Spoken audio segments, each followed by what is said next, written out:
दोस्तों, आज मैं आपको पाकिस्तान के दो भाइयों की जो कहानी सुनाने जा रहा हूँ। इस कहानी को जब मैंने पहली बार सुना तो आप यकीन नहीं मानेंगे, मेरे शरीर के रोंगटे खड़े हो गए थे। मैं ये सोचने पर मजबूर हो गया कि एक इंसान किस हद तक दरिंदगी पार कर सकता है। और आप यकीन मानिए, जब आप इस कहानी को सुनोगे तो आप भी सोचने पर मजबूर हो जाएंगे और आपकी रूह कांप जाएगी। आप कहेंगे कि क्या ऐसी भी घटनाएं हो सकती है। यकीन न करने वाली इस कहानी को सुनने के लिए बने रहिए वीडियो के अंत तक। दोस्तों, इस कहानी की शुरुआत होती है सन 2011 में। दरअसल पाकिस्तान की राजधानी इस्लामाबाद से 200 किलोमीटर दूर एक जगह है दरिया खां, जहां दो सगे भाई रहा करते थे। एक का नाम था मोहम्मद इरफान अली और दूसरे का नाम था मोहम्मद आरिफ अली। इनकी उम्र 30 से 35 साल की थी और दोनों की उम्र में लगभग 4 से 5 साल का अंतर था। इन दोनों भाइयों की शादी हो गई थी और इन दोनों के बच्चे भी थे। ये बहुत गरीब परिवार के थे और ये दरिया खां के जिस स्थान पर रहा करते थे वहाँ पर और भी बस्तियां थी। इन दोनों भाइयों में इरफान अली पढ़ने में बहुत होशियार था, जिसने 10वीं कक्षा तक ही पढ़ाई कर रखी थी, लेकिन बाद में इसने पढ़ाई लिखाई छोड़ दी। लेकिन 2010 में इन दोनों की पत्नियों ने इन्हें छोड़ दिया और अपने बच्चों को लेकर वो वहाँ से चली गई। उनसे जब कारण पूछा गया तो उन्होंने बताया कि ये बहुत मार पिटाई किया करते थे और सबसे अजीब बात ये थी कि ये कई कई दिनों तक के लिए घर से गायब रहा करते थे और काम धाम भी ठीक ठाक से नहीं किया करते थे। इस कारण इन्होंने इन्हें छोड़ दिया। लेकिन 2011 में अप्रैल के महीने में एक अचानक ऐसा वाकया होता है जिसके अगले 24 घंटे में बात पूरे पाकिस्तान में फैल जाती है।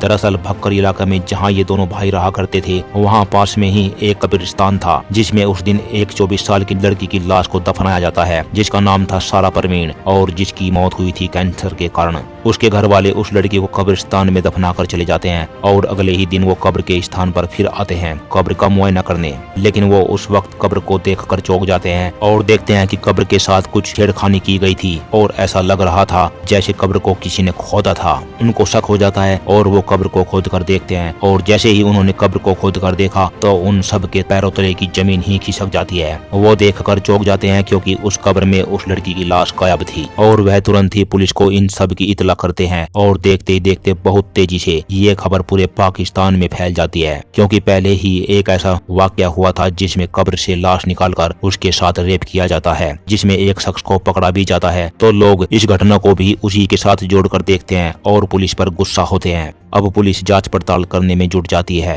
और उस कब्रिस्तान के आसपास रह रहे लोगों से पूछताछ करती है। तभी कहानी में एक नया मोड़ आ जाता है। एक शख्स पुलिस को एक व्यक्ति की खबर देता है और कहता है कि इस व्यक्ति को बहुत बार इस कब्रिस्तान के आसपास देखा गया है और उसके घर में टोने टोटके भी किए जाते हैं। उस शख्स की खबर पर पुलिस की एक टीम इंस्पेक्टर फक्कर भाटी के साथ उस घर में पहुंच जाती है और वो घर था उन दो भाइयों का, फरमान अली और आरिफ अली का, जहाँ पर ये दोनों अपने माता पिता और एक बहन के साथ रहा करते थे। पुलिस इस घर की तलाशी लेती है लेकिन उन्हें कुछ नहीं मिलता। वहीं पर पुलिस की नजर पड़ती है सामने एक कमरे पर जिस पर ताला लगा हुआ था। पुलिस के पूछने पर पता चलता है कि कमरा आरिफ का है जो घर से बाहर गया हुआ है। पुलिस फरमान से इस कमरे की चाबी लेकर जैसे ही कमरा खोलती है, पुलिस उस कमरे के अंदर का मंजर देखकर चौंक जाती है। कमरे के भीतर बीच में एक बर्तन यानी कि एक पतीला रखा था जिसमें कुछ नॉनवेज की सब्जी बनाई गई थी। पुलिस ने उस पर उतना ध्यान नहीं दिया। उस पतीले के पास में लकड़ी का पीटर, एक छोटी कुल्हाड़ी और एक चाकू रखा हुआ था। सारी चीजों पर मांस के छोटे छोटे टुकड़े लगे थे।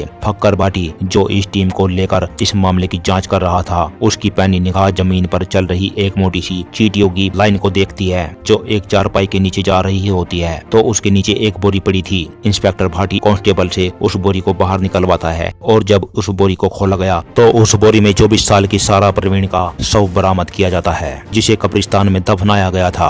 अब पुलिस वालों के भी ये देखकर रोंगटे खड़े हो जाते हैं कि इस लाश का एक पैर काट दिया गया था और जो पैर काटा गया था वो ही पैर उस बर्तन यानी कि उस पतीले में पकाया गया था और इसी मांस को पकाकर उन दोनों भाइयों ने खाया था और उसी लड़की का गोश्त लकड़ी के पीटर, चाकू और कुल्हाड़ी पर लगा हुआ था। और अब आरिफ जो घर से बाहर था उसको भी पकड़ लिया जाता है। जब उससे पूछा गया तो उसने बताया कि उसके भाई फरमान ने मांस को पकाया था जिसे हम कब्र से निकाल कर लाए थे। और जब इस बर्तन को फोरेंसिक लैब में मुल्तान भेजा गया तो वहाँ से पता चलता है कि ये इंसानी मांस है जिसको पतीले में पकाया गया था। जब यह खबर आसपास के लोगों को पता चलती है तो पूरा मोहल्ला घिर पड़ता है। उनके बीच में ही ये दो आदमखोर रहते हैं जो कब्र से लाश निकालते हैं और खा जाते हैं। फिर इन दोनों भाइयों को जेल में ले जाकर पूछताछ की जाती है और एक दिल दहला देने वाली बात सामने आ जाती है कि इन दोनों आदमखोरों ने अब तक 100 से ज्यादा लाशों को खा लिया था, जिसके पीछे का कारण इन्होंने बताया कि इनको एक जादू टोना करने वाला मिला था, जिसने इनको कहा कि अगर इंसानी मांस खाओगे तो तुम सभी दुखों से मुक्त हो जाओगे, जिस कारण किसी जीवित इंसान को मारने की तो हिम्मत इनकी नहीं होती थी। तो ये कब्रिस्तान में ध्यान रखते थे और जब लाश को दफनाया जाता था तो उसी रात उस ताजी लाश को ये कब्र से निकालकर अपने घर ले जाया करते थे और उनके मांस को पकाकर खा जाया करते थे।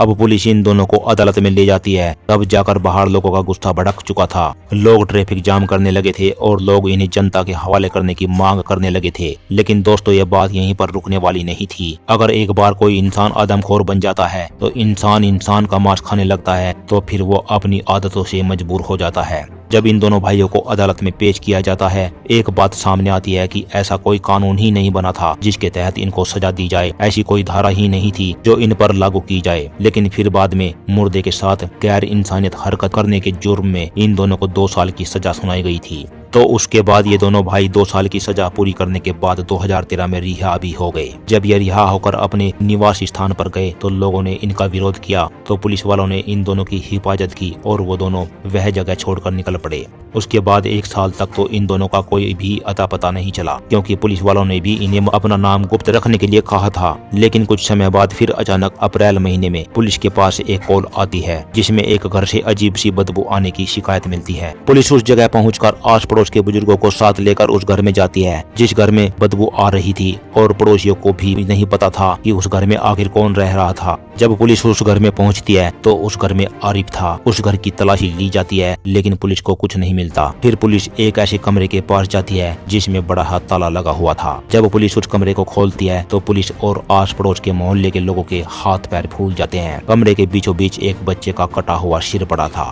पुलिस आरिफ को जानती थी, तभी उनके पुराने दिमाग में फिर से वही पुरानी कहानियां घूमने लगती है। पुलिस वाले दोनों भाइयों को गिरफ्तार करके पुलिस स्टेशन ले जाते हैं और जब इनसे पूछताछ की जाती है तो पता चलता है कुछ वक्त पहले एक बच्चे की मौत हुई थी। ये सिर उसी का था जिसे कब्रिस्तान में दफनाया गया था। लेकिन ये दोनों आदमखोर भाई इस बच्चे को उस कब्र से निकालकर घर ले आए थे। इसके साथ ये और भी बहुत सारी लाशों को घर लाकर खाने लगे। फिर इन दोनों भाइयों को अदालत में पेश किया गया और पता चलता है कि ये 2 साल की सजा काटने के बाद भी आदमखोर ही बने हुए थे।